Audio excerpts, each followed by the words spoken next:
Big games coming up around the state of Ohio and around central Ohio. And as we touched on in our notables, young man who had a big night plays for a team that's off to a pretty good start this year. They're 4-1 on the season. It's the Greyhounds of Grove City. They play in the treacherous Ohio Capital Conference. They're at 4-1 right now. And joining us on the program tonight here on Ohio Football Weekly is head coach Greg Waits. Coach, we appreciate you spending some time with us this evening. Thanks so much. Congratulations on the start. You're a guy, you were the head basketball coach for a number of years. You were the assistant football coach. You decided to come back and take the football coaching job. You're a Grove City guy.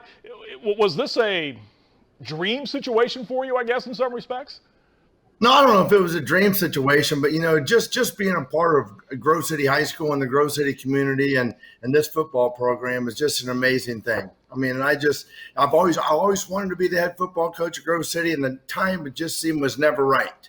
I went for it a couple of times, withdrew my name a couple of times over the years, and this just seemed to be the right time and the right fit for myself and our coaches to get involved in it. And I got lucky enough, got fortunate enough, got the job, and now, the kids are doing a great job for us. For those who don't know the history of the Grove City football program, for years, they were one of the dominant forces in Central Ohio. I mean, make no mistake about it, that program was really a force in the OCC. If I'm not mistaken, and correct me if I'm wrong on this, but did not they always say that the dogs on the helmet stood for defense always win games? Is that correct? Back in the days of Brian Cross. Yeah, Brian Cross, right.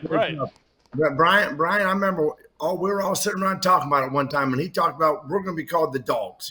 Defense always wins games, and that's how Brian built his program. Physicality and just being physical every single game. And he talked to our kids about we are going to be the most physical team on the field tonight, and that was the mentality that Brian set years and years ago, and obviously it was very successful.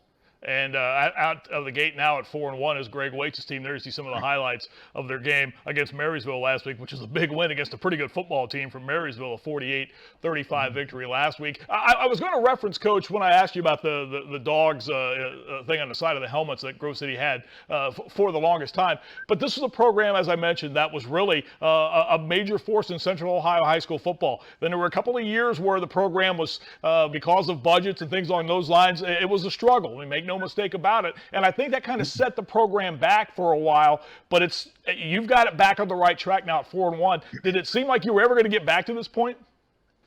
I certainly was hoping so, because, this is a place that I know and love, and I've been around here all my life, other than my 4 years down in Georgia going to college. But, I knew we had some special kids here at Grove City, and with some special coaches, and obviously our community is just second to none when it comes to supporting our football program and athletics in general at Grove City High School. But I knew we had some special kids.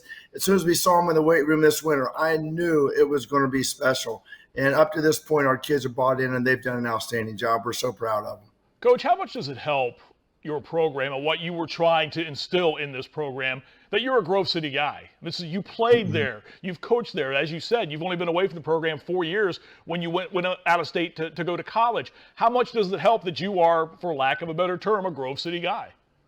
I think that's a big thing, because obviously I know quite a few people in this city, and obviously the administration, the teachers, and all the kids and the parents of Grove City. So it was a very easy transition to come in and take this job over, and then knowing what we needed to do to get this program turned around.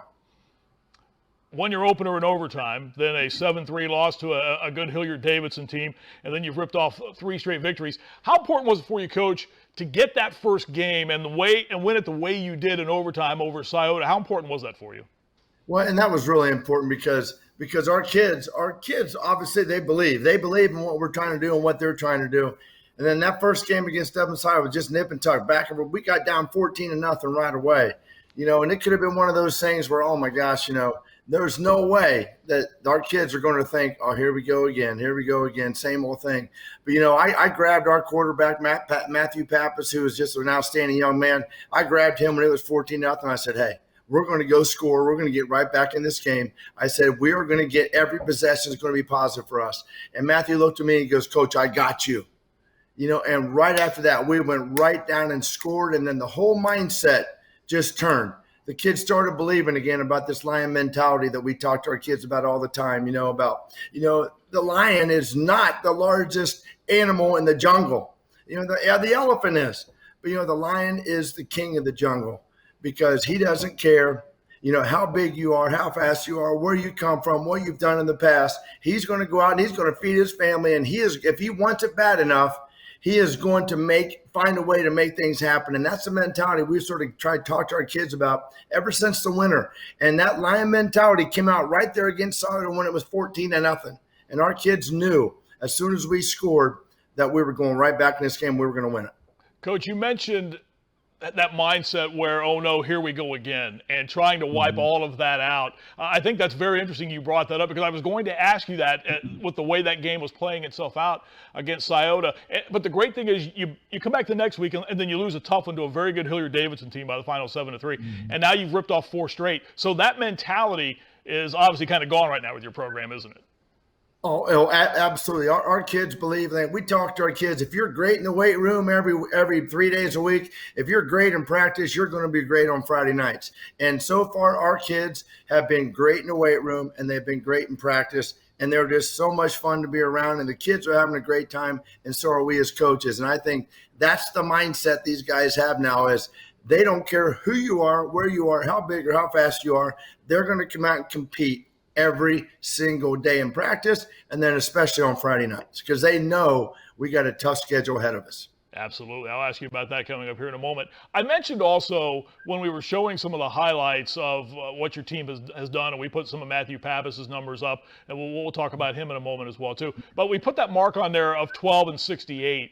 Kids these days, their memories aren't that long. They don't know things like that. You know it. I know it. But they don't know those things. So exactly. I think that has to help as well, too, because these kids don't know what the program didn't do in back in 2012 or 2009. They're focused on right now. So that has to be a big advantage for you as well, too. This is where we are now. Let's worry about right now. Exactly. And that's the way we approach every single day. Like I have all these people ask me all the time, hey, you got a big game this week. Oh, what about next week? No, we don't care about who we play next week. The biggest game is the one we are playing, and that's the one our kids are focused on. Like New Albany is our biggest game of the year right now because it's the one we're playing, and that's the mindset that we as coaches and our team has taken every single day. We don't look ahead. We don't look backwards. We move forward, and we get ready to get after the next team we're playing. That's the Ohio State-Michigan game, every game for us, whoever we're playing. Your offense right now has churned out over 40 or more points in each of the last 3 games. We mentioned the numbers that Matthew Pappas put up last week in the big win over Marysville. Let's break down both sides of the football, Coach. Talk about, along with a guy like Matthew Pappas, some of your standouts on offense, then take me over to the defensive side of the ball, too. Yeah, and I guess our mindset on offense was, and we talked to our kids way back in February about this when we first got the job. Our number one goal, we want to run 80, 85 plays every game. Like in the past, we've been running 40, 45 plays a game, maybe if that. We had to figure out ways how we were going to have a chance to be successful and win. And we thought, like when I was a basketball coach, we said we had to figure out a way to win in this league we played in basketball. And we were going to run as fast as humanly possible and try to get a shot up every 4 or 5 seconds. So we sort of got our heads together and said, in football, we're going to get out here. We're not running the wing tee anymore. We're not running the football anymore. We are going to try to snap the ball every 10 seconds. And that's what we've been trying to do. And tempo is our friend. And we tell our kids that every day, tempo, tempo, tempo. And our kids have really bought into it. When we first started doing it this summer, oh my gosh, our kids are like this, oh my gosh, what's going on? They're dying. But, now they're in really good shape. And they love it. They come over to the sideline all the time. Coach, we got a tempo faster, faster, faster. And that's the way we think that we have a chance to compete with some of the teams in our league, which our league is just outstanding from top to bottom. So offensively, that's what we're trying to do, spread it out. We're gonna throw it around. We're gonna chuck it around. We're gonna have fun doing it, and then we're gonna mix in some runs. Like last game, I think we threw it 40 some odd times, and we ran it 30. So we're pretty 50-50, and not quite 50-50, but it's getting close to that way because we got a great offensive line. These kids are big, strong, and they enjoy what we're doing. And we have some really good skilled receivers. And then our quarterback, Matthew Pappas, what a leader, what a kid. This kid, he clocks in every single day. And for the 2 hours and 20 minutes we're out there, he is nonstop because I coach him, and He doesn't have a break. That kid is 100%. When we're on defense, we're on special teams, he is down doing footwork drills, scramble drills, throwing the ball, doing RPOs. He is nonstop, and he's one of those kids that anything that comes his way positive, he deserves because he works for every single thing. Defensively, Coach, what stands out there for you right now? Oh, and defensively, Marysville, first of all, last week, Marysville, they're an outstanding team, coached really well, and they're big physical kids. In the first half, we did a great job. We only gave up 7 points. In the second half, we didn't do a good job running downhill and just really playing physical.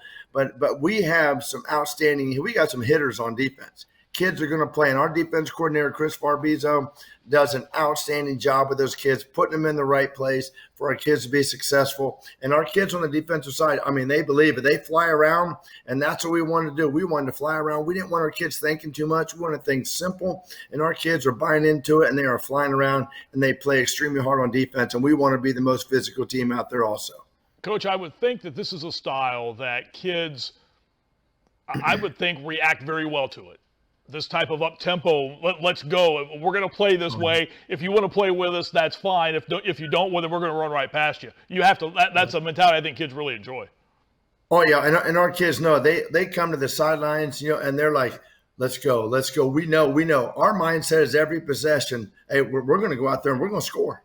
And sometimes we do, sometimes we don't. But our kids believe it. Our kids believe in the tempo, and they love it. And if I get the dadgum playing too slow, our kids are like, "Come on, coach, let's go." I'm like, "You're right. We got to get it in faster. That's on me." So, but our kids are enjoying it. They love it, and it's a fun way to play the game.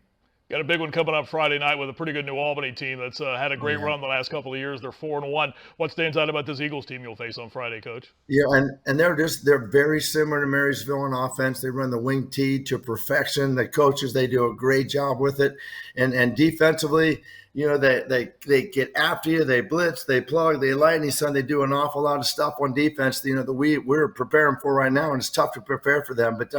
But they're really coached really well, and offensively they run the wing T to perfection. And we get our hands full trying to stop those guys again. And then their defense, they run all over the place, and they're really, really active, and they're very aggressive. So we'll have our hands full with New Albany. They're a good football team. You mentioned it earlier that you have to focus each game each week. You can't look ahead to week 9 or week 10. And in the league that you play in the Ohio Capital Conference, and you know this because you've been around this league for a long, long time, if you do that, it's going to be a tough way to try to get through a season. So I guess you have to have that mindset, don't you, each week that this is our opponent. We're not going to worry about week 7. We're not going to worry about week 9 because we've got another OCC opponent this week. Exactly, and we tell our kids that this is the biggest game on our schedule because it's the one we're playing. And I'm telling you what, every team in our league, if you are not ready in our league, you're going to get beat. If you're taking somebody for granted or just didn't have a great week of practice and you're not showing up, you're going to lose. And I don't care who you are, you're going to lose. Our league is exceptional from top to bottom. Coach, I'm very happy for the start you had with your program, and I can tell just by looking at you right now that you're all bought in. I mean, you're a Grove City guy, as we touched on at the top of this, and this is where you want to be, and it's obvious your kids have bought into it, and you've got the program headed in the right direction. Congratulations on the start, and thanks for spending some time with us tonight here on Ohio Football Weekly. Well, Marty, we appreciate you having me on, and we really appreciate everything you guys do for high school sports and sports around the state of Ohio, and want to thank you very much for that. Coach, I think at one time I might have fouled out of a game trying to guard you in basketball. You played at Grove City, correct? I did. I played at Whitehall, so we graduated the same year in 1980. So I remember playing at Grove City. I'm pretty sure that I probably fouled out trying to cover you, or something. I don't know. I probably hacked the crap out of it because I was a hack on defense. I know that. Well, defense was just something I did between.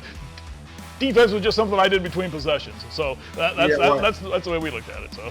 Well, I just came down and gave it to all these guys. I thought they were shooters, and I just went back and played defense. Coach, best of luck the rest of the way out. We appreciate your time.